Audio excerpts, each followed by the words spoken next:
All right, let's talk XPO. We're digging into their latest earnings, and honestly, it's a fascinating story. You've got this really tough freight market, right? But XPO didn't just get by, they absolutely crushed it. And Wall Street? Yeah, they definitely noticed. So let's get into how they pulled it off. So that really brings us to the core question, doesn't it?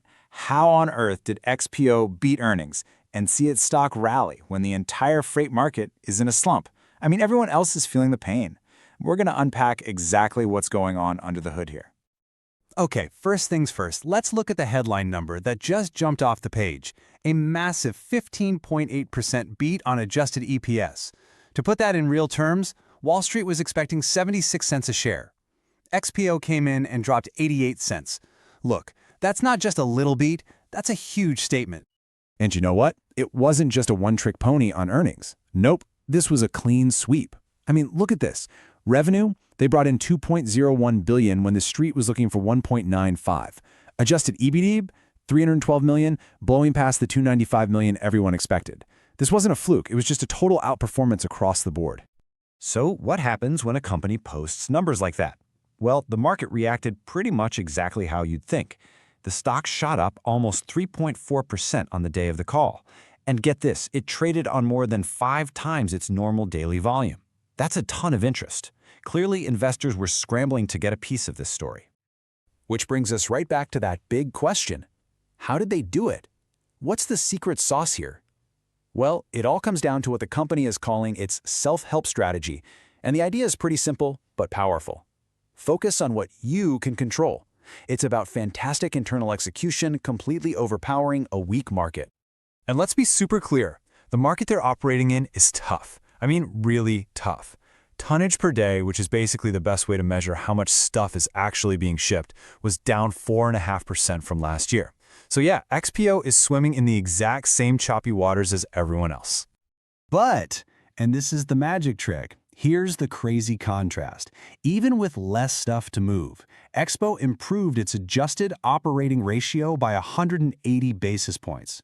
Now, for anyone new to this, a lower operating ratio is what you want. It means you're more profitable. And that right there is the heart of the story. They're making more money on less business. It's all about efficiency. So how are they doing it? Management laid out a pretty clear 3-part game plan. First up, they are obsessed with service quality. When your service is the best, you can charge more for it. Simple. Second, they're making smart investments in capacity now so they're ready to go when the market eventually turns around. And third, and this is a big one, they're using their own custom-built AI to squeeze out some serious productivity gains. Okay, let's double-click on that AI part for a second because this is not just some corporate buzzword they're throwing around.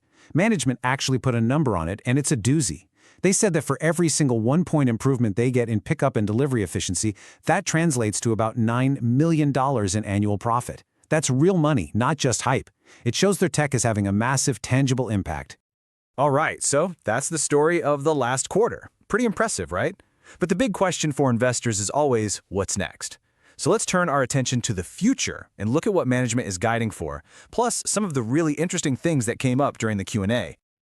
Looking down the road, management is feeling confident. They're projecting another 100 to 150 basis points of improvement in that all-important operating ratio for the full year 2026.